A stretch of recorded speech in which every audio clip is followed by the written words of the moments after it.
Hi, dear cricket fans. Welcome to Cricket Happenings. And this is Ram here. As promised, I've come with the preview of the India-New Zealand match, which is going to kickstart the Tri Series, which is going to be played in Sri Lanka. And as I said, all the matches are going to be played at Dambulla, and all are day-night encounters. And the first of the games tomorrow starts between India versus New Zealand at Dambulla. Well, I'm just going to preview the first match here. Just previewing the first match. Well, let's talk about Dambulla. Now, Dambulla basically there should be some there would be some greenish tinge on the pitch. That's what all. There's going to be a greenish track, so it would definitely help the pace bowlers. And what is going to be very important is the toss is going to be very vital, because anyone who is going to be chasing under lights, it's going to be a problem, because chasing under lights is going to be a bit problem, because this is what the history says as far as Dambulla is concerned. Now, as far as New Zealand is concerned, well, this is one thing for them, that they're getting acclimatized to the Sri Lankan pitches. For India, well, they have been in Sri Lanka, and they are absolutely acclimatized. That is somewhat similar to India. But as far as New Zealand is concerned, I feel even though they have been doing well after coming to Sri Lanka in all the warm-up matches, I thought that New Zealand will find it a bit of a struggle actually to really adjust. So even though well, India definitely don't have Zahir Khan, and there's a lot of, but even then India would actually level the series. So that's a lot of morale booster for them. But all in all, let's look at the teams now.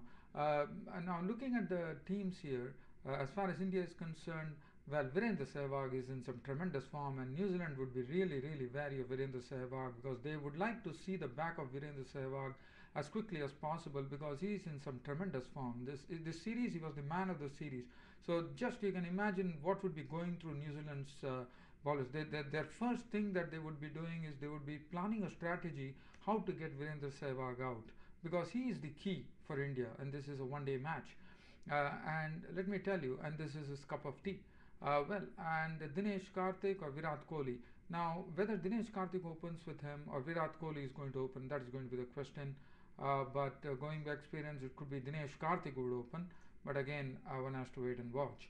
Rohit Sharma, well, he will be coming one drop, and well, he has been doing very well in one day matches. He did well in the IPL too. And then Yuvraj Singh. So this is the time where Yuvraj Singh will like to capitalize, because he has been through injury, he was out, then Raina took his place, but now Yuvraj Singh is there, and I'm sure Yuvraj Singh would be raring to go in this particular match. I wouldn't be surprised if Yuvraj Singh comes up with some majestic knock in this particular match itself. And as far as Mahendra Singh Dhoni captain is concerned, well, he is another very good one day player, and well, he's the leader of the side, and what a tremendous leader Mahendra Singh Dhoni is. His batting is something which in one day cricket, well, he would be really superb. And Suresh Raina, well, typically made for one day cricket. He has that aggressive bent of mind when he plays his strokes, so that is going to be really interesting. Ravindra Jadeja is the all-rounder for the Indian team, and he would be well, he's like bits and pieces bowler. He would do some batting. Bowling he has been doing well. Batting is the one he really has to improve upon. Well, and then India has the bowling attack. As far as the Indian bowling attack, well, they have problems while starting the match itself. Ishan Sharma has been ruled out of the game due to injury, so Abhimanyu Mithun would actually get a chance. Now, Ashish Nehra and Praveen Kumar would actually share the new ball, and Praveen Kumar is absolutely a tailor-made bowler for one days. He's a specialist. He's a one-day specialist bowler for India. And Ashish Nehra also gives us the breakthroughs, and he has a lot of pace too. And he could be quite a handful for the New Zealand batsmen. And then Abhimanyu Mithun will get his chance to play in one day cricket. Another chance he gets for one day cricket. But Abhimanyu Mithun, well, in test matches he was getting the wickets, but maybe he has to strike a very good line and length. He can't be afford to be wavered. So Abhimanyu Mithun has to see to it that he strikes a good line and leg. And then Pragyan Oja, the spinner who really impressed in the first. Now, I guess India will definitely miss the services of Harbhajan Singh. There's no doubt about that. But well, that is the case, because Harbhajan Singh is still sick and he can't take part any further in the game. Now, looking at the New Zealand team, well, there's a new captain. Ross Taylor is the captain of the team. There is no Daniel Vettori in the team. So Ross Taylor will captain the team, and then Martin Guptill, as you know, is such a wonderful player. He plays very straight. His favorite areas are long off and long on. Peter Ingram is a man who likes to hit the ball, like he stays at the crease and just slams the ball. He has a lot of force, and he has been looking very impressive too. So basically, Peter Ingram would be, it's sort of a new thing for India, because they would have not had much of a look at Peter Ingram. And Ross Taylor himself is going to be leading the example, because he's such an aggressive player in one-day cricket. Ross Taylor can be quite dangerous at times. And then I'm told that Kane Williamson, the 20-year-old, should be making his debut, because they say that he has impressed the New Zealand camp in such a manner that he might be the, in fact Ross Taylor said he would be the future for New Zealand cricket.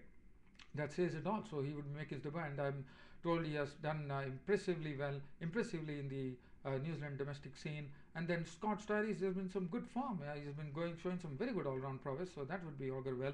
Grant Elliott is also a very good all-rounder, bowls a very good line and also can bat a bit.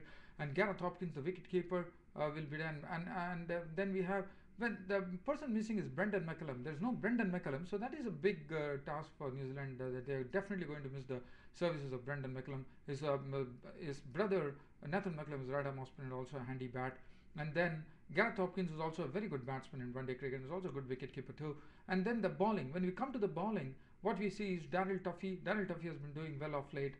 Kyle Mills has been also doing well. So they are the ones who would be actually they will be actually sharing the new ball there. And then Tim Southee is a much improved bowler. He's not like before. So if whether Tim Southee plays or Andy Mackay plays, and I'm told Andy Mackay, even though Shane Bond is retired, I'm told that Andy Mackay possesses the pace that Shane Bond possesses.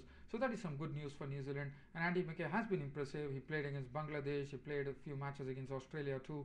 So Andy Mackay would be really raring to go there. So all in all, we look out for a very good contest here. The first one-day international between India and New Zealand kickstarts the Tri-Series here at the Dambulla. And as I already said, they're all day-night affairs. The first match is India versus New Zealand at Dambulla on 10th of August. Then there are 2 days. So basically there are 2 days rest every time, and that is something good for all the teams. I think this is something that the ICC, the International Cricket Council, also needs to look into, because there's too much of cricket being played. The players also need some rest basically. So I think this is a very good thing that I'm looking forward to, because after 10th of August there are 2 days of rest, and then Sri Lanka and New Zealand again clash on 13th of August. Then at 16th of August Sri Lanka versus India at Dambulla, and then 19th August Sri Lanka versus New Zealand at Dambulla, and then Sri Lanka versus India at Dambulla on 22nd. So this is something that with the ICC should really look at, and I'm quite happy that due to the heavy strain of cricket being played all around the globe, the players are also getting very wary. So this will give them a lot of relaxation, and they would be absolutely re-energized when they get onto the ground. And I hope this thing is followed in everywhere. Whenever touring teams go, there should not be 1 day gap. Maybe the players should be given some 2 days gap, so that they really recover and they're absolutely fit and raring to go.